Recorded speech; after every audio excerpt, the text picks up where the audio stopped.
Você está no Manual do Ser Humano, um espaço de estudo e reflexão sobre desenvolvimento pessoal, consciência e vida interior aplicados à experiência humana real. É muito bom estar aqui de novo. Sempre bom. E hoje a nossa análise se volta para um conceito que... como eu posso dizer? É um conceito que está presente de forma muito silenciosa no cotidiano de todo mundo, Sim, absolutamente todo mundo. mas que raramente é examinado com o rigor que merece, né? Nós vamos investigar a dinâmica complexa do ato de receber. Um tema denso e super necessário. Exato. E toda a estrutura da nossa conversa, as premissas que a gente vai investigar hoje, são baseadas no capítulo 44 do canal Mientras Respiras, Aún Estás a Tempo. Que numa tradução livre significa enquanto você respira, ainda há tempo. Perfeito. E é crucial a gente estabelecer logo aqui no começo que toda a base conceitual que vamos destrinchar hoje é de acordo a Lete, que é a criadora por trás dessa reflexão. Uma pensadora fantástica, por sinal. Com certeza. E o gancho inicial que ela propõe, tipo, a faísca para essa discussão toda, é muito instigante para quem gosta de analisar o comportamento humano. Porque toca numa ferida cultural, né? Uhum. Sim. A cultura em que a gente vive fala exaustivamente sobre os benefícios de dar. É quase como um mantra. A generosidade é incentivada desde a infância. É aplaudida nas empresas, é vista como o grande pilar da bondade. Mas, em contrapartida, tem um silêncio quase absoluto sobre o ato de receber. O vácuo mesmo. Então, a nossa missão hoje é investigar os motivos pelos quais aprender a aceitar de braços abertos o que nos é oferecido pode ser a engrenagem que faltava para uma vida interior mais equilibrada. O que chama muito atenção logo nas primeiras linhas dessa análise é justamente a precisão com que esse desequilíbrio é apontado. Como assim? É que a gente cresce sendo socializado num ambiente que coloca o doar, o prover, lá num pedestal inquestionável. E, tem uma lógica clara nisso. A questão da sobrevivência da espécie e cooperação mútua. Exatamente. A caridade e a prontidão em ajudar garantiram a nossa coesão social. Mas quando a gente olha de perto para as interações mais íntimas do dia a dia, a gente nota uma assimetria estrutural muito profunda. Um lado pesa muito mais que o outro. Isso. De acordo a Lete, todo mundo conhece de cor aquela lista de benefícios de ser generoso, sabe? Os biológicos, psicológicos. A ciência já provou que doar libera ocitocina, reduz estresse. Cria laços. Mas o outro lado dessa equação é simplesmente ignorado. E aí entra uma questão relacional bem crítica. Se o objetivo de cada indivíduo for apenas ser o provedor inesgotável, a matemática das conexões entra em colapso. Porque uma transação, por definição física, exige um polo que emite e um polo que absorve, certo? Perfeito.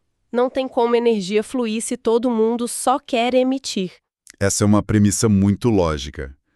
Só que ela esconde uma camada emocional cheia de atritos.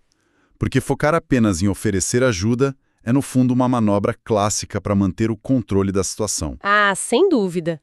Quem dá, quem provê, acaba ditando os termos daquela dinâmica, mesmo que de forma silenciosa. E quem recebe, inevitavelmente, precisa se desarmar, precisa se colocar numa posição de vulnerabilidade.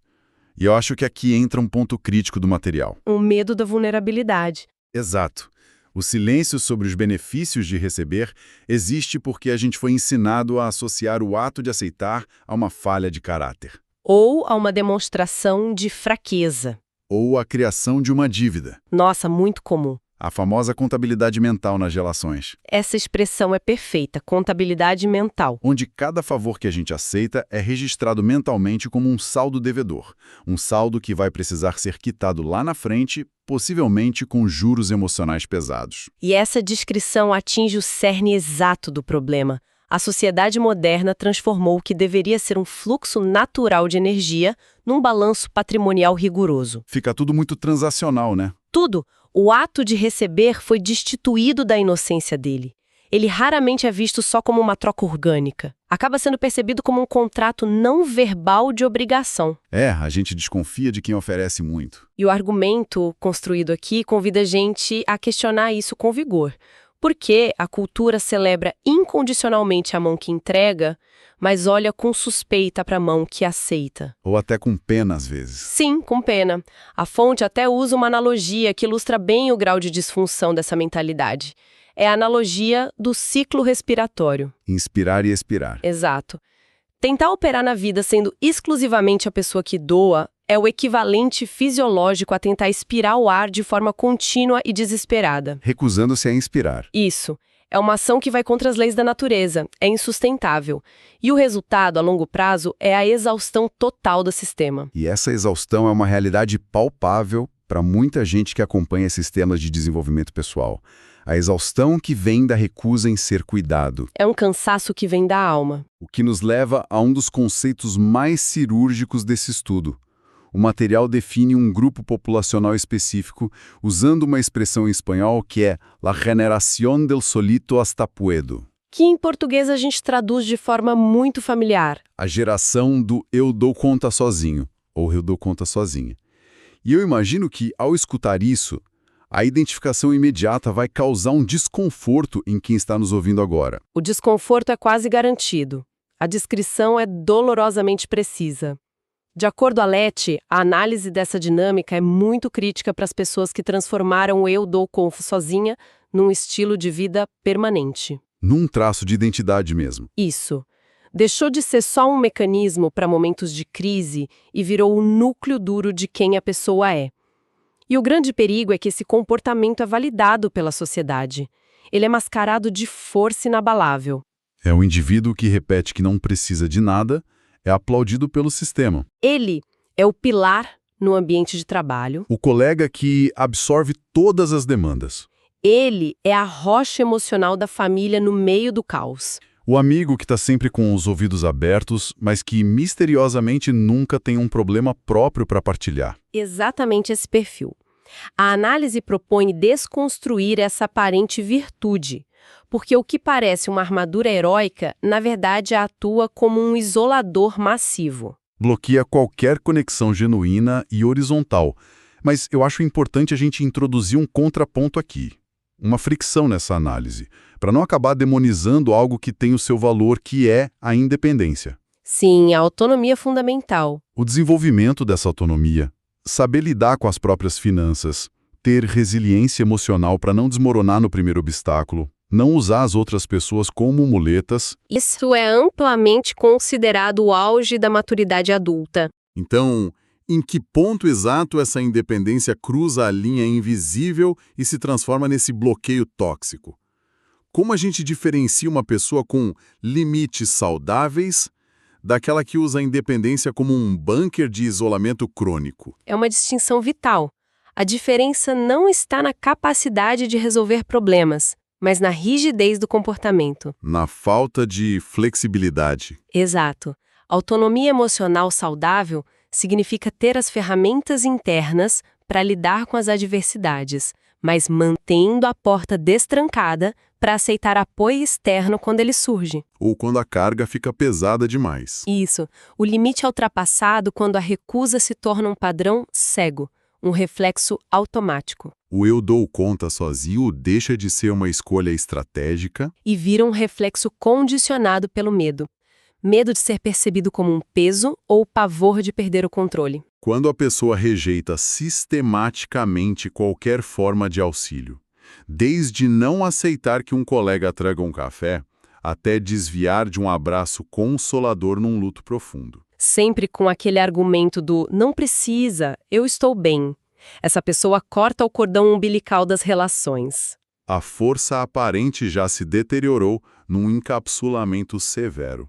Ela não permite a entrada de alívio e de carinho. A visualização do bunker que você trouxe esclarece muito a dinâmica. A pessoa se blinda contra decepções. Mas o efeito colateral trágico é que ela se blinda contra o afeto também. E o paradoxo mais doloroso é que quem adota essa postura rígida frequentemente sofre num silêncio angustiante. Por se sentir solitário, não amado e incompreendido pelas pessoas ao redor, sendo que é o próprio indivíduo que escreve a narrativa de rejeição. Ele repele ativamente qualquer tentativa de aproximação que venha disfarçada de auxílio. É impressionante. E é justamente para demolir as paredes desse bunker que o raciocínio central da fonte apresenta uma virada de paradigma bem radical. Radical e de uma lógica impecável. O ponto de inflexão de toda essa discussão reside numa citação direta do material que inverte completamente os papéis tradicionais de quem recebe. Que citação é essa? O texto afirma categoricamente que o ato de receber deve ser entendido sob a premissa de que ambas partes ganham. Ou seja, ambas as partes ganham. Receber é um ato de amor autêntico no qual ambas as partes saem vitoriosas? Confesso que quando eu analisei esse conceito sou bastante contraintuitivo frente à mentalidade transacional com a qual estamos programados. Sim, vai contra a matemática capitalista das relações diárias. A lógica que diz que o ganho de um lado invariavelmente representa a subtração do outro. Se alguém dedica energia para me ajudar, essa pessoa ficou com menos energia e eu fiquei em dívida. É um modelo padrão de pensamento. Então, de que maneira se sustenta a ideia de que receber não é usurpar algo de quem dá, mas sim um processo mútuo onde todos lucram? Para que isso faça sentido, a gente tem que abandonar a linguagem da contabilidade mental. A gente precisa adotar uma visão pautada na nutrição relacional. Vamos dessecar a experiência de quem está oferecendo algo. Ok. Como a gente já estabeleceu, dar traz compensações enormes para o sistema nervoso. A pessoa que oferece um conselho, um presente ou simplesmente o tempo de escuta experimenta instantaneamente uma onda de satisfação e utilidade. Ser útil confere um senso de propósito, de pertencimento, de conexão. Exatamente, é uma ação que enriquece quem a pratica. Sabendo disso, a gente deve se perguntar: qual é a consequência quando a outra ponta da interação, aprisionada naquele personagem do eu dou conta sozinho, recusa sumariamente essa oferta? O que acontece é que quem tentou entregar o afeto bate de frente com uma porta de aço.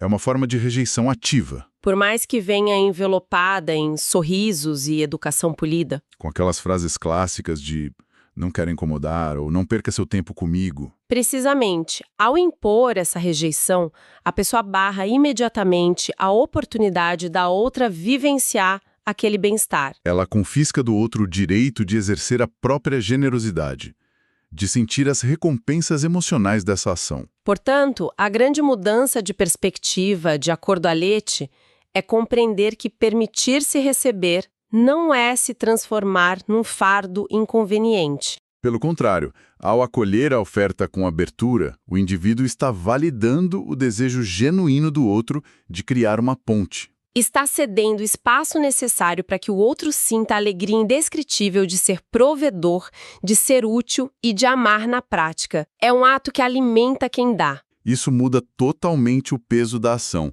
Sob essa nova lente, a posição de passividade desaparece. Quem recebe torna-se um facilitador ativo da experiência positiva da outra pessoa. É uma dinâmica fascinante e libertadora. Muito. Mas, aprofundando a discussão para evitar simplificações perigosas, a gente precisa examinar os riscos práticos dessa aplicação. É fácil imaginar como essa nova lógica poderia ser capturada por uma mente mais egoísta. Com certeza. Alguém poderia usar isso como desculpa. Alguém com tendências narcisistas poderia usar o pretexto de olha, estou te dando a oportunidade divina de exercer sua generosidade. Para simplesmente se acomodar. Transferir o peso das próprias obrigações básicas para as costas alheias e viver encostado nos outros. Como a gente garante que essa dinâmica permaneça virtuosa, separando o saber receber de um comportamento puramente parasitário? O mecanismo de segurança contra abusos reside unicamente na fluidez dos papéis e na alternância dessa dança relacional. A alternância é a chave. Sim, o modelo de ganha-ganha só se sustenta quando não há posições engessadas. O comportamento parasitário acontece quando a pessoa se fixa eternamente no papel de receptor, exigindo sem reciprocidade. E num relacionamento horizontal e saudável, as coisas não são fixas. Exato. As circunstâncias ditam que em certos dias ou até anos, um vai ser a nascente do rio, escoando energia e cuidado. Em outras épocas, as circunstâncias vão exigir humildade para ser apenas o leito do rio, recebendo aquele fluxo. A verdadeira generosidade pressupõe possuir a maturidade para ocupar os dois espaços sem que o ego se sinta ameaçado. E quando o indivíduo que carrega aquele padrão exaustivo do eu dou conta sozinho decide finalmente ceder e aceitar ajuda, ele não está inaugurando um ciclo de dependência infantil. Ele está quebrando a própria rigidez e permitindo que o rio corra nos dois sentidos. Uma bela forma de colocar. Mas transformar essa rigidez em fluidez exige um esforço monumental de prática. Ir de encontro a um condicionamento mental forjado ao longo de décadas não é só ouvir um raciocínio lógico e concordar intelectualmente. O trabalho real é transpor essas ideias para os microeventos de um dia comum. Por isso, acho que é hora de a gente estruturar a aplicação. Como transformar essa teoria em ação? Quais são as diretrizes práticas extraídas da fonte do nosso estudo para alguém começar a desmontar as próprias defesas hoje mesmo? O roteiro prático para essa mudança é desenhado de forma muito direta. De acordo com a Lete, a jornada pode ser compreendida em 3 passos operacionais básicos. Qual é o primeiro? Começa pelo mais incômodo de todos, o diagnóstico minucioso da própria resistência. O primeiro passo é a identificação nua e crua da síndrome do eu dou conta sozinho. E como a pessoa faz isso no dia a dia? Isso demanda instalar um observador interno para monitorar as próprias reações automáticas. A instrução não é forçar uma mudança de atitude no primeiro dia, mas simplesmente vigiar o que acontece no corpo e na mente nos segundos seguintes a uma oferta externa. Seja uma oferta para carregar caixas de uma mudança ou um colega propondo dividir uma pesquisa no trabalho. Ou só alguém oferecendo o próprio casaco quando o vento esfria. A tarefa é notar a resposta instintiva. Existe um enrijecimento dos ombros, um desconforto no estômago. A resposta verbal, o não precisa se incomodar, sai disparada da boca antes mesmo do cérebro avaliar se a ajuda facilitaria as coisas. Exatamente isso. Trata-se de um exercício de atenção plena focado nas interações menores. É jogar um holofote sobre um hábito mecânico. A pessoa que faz esse rastreio não precisa de cara mudar a resposta.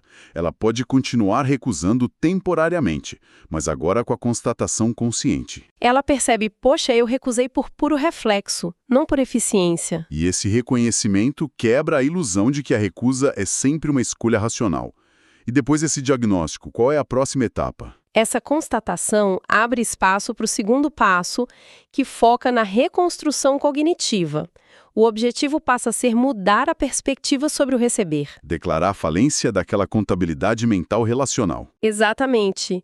No exato momento em que a ajuda for oferecida e o alarme interno soar dizendo cuidado, você vai ficar devendo, a pessoa deve pausar e intencionalmente reeditar essa narrativa. A técnica sugere rotular o evento de forma diferente na mente. Em vez de calcular o ônus de aceitar um favor, o exercício é enxergar a oferta pura e simplesmente como que o texto original define, um ato de amor em movimento. É um trabalho de tradução simultânea dos eventos, onde o instinto de defesa lê uma ameaça à soberania, a mente passa a traduzir como uma oferta genuína de conexão humana. Sai do pensamento de escassez de vou ter que devolver o favor, para esta pessoa estar utilizando os recursos dela para expressar o afeto que sente por mim. É uma alteração sutil, mas que a longo prazo diminui drasticamente o custo emocional de receber.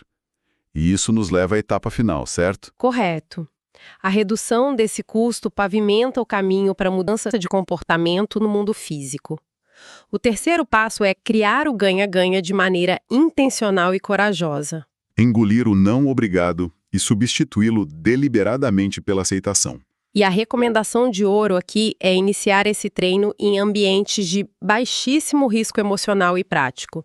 Começar com as pequenas gentilezas. Aquelas que a vida oferece todos os dias e que normalmente são repelidas. Quando alguém ceder a vez no supermercado, oferecer uma crítica construtiva ou elogiar o seu trabalho, a tarefa é respirar fundo, conter o instinto de se diminuir, olhar a pessoa nos olhos e verbalizar com clareza. Muito obrigado, eu aceito. O valor inestimável de treinar isso com interações pequenas é não acionar o sistema de alerta máximo do ego, que defende a autoimagem de dependência a todo custo. Aceitar um simples elogio sem emendar imediatamente uma frase de autodepreciação para diluir o impacto positivo já requer um autocontrole imenso para quem está condicionado a se esconder.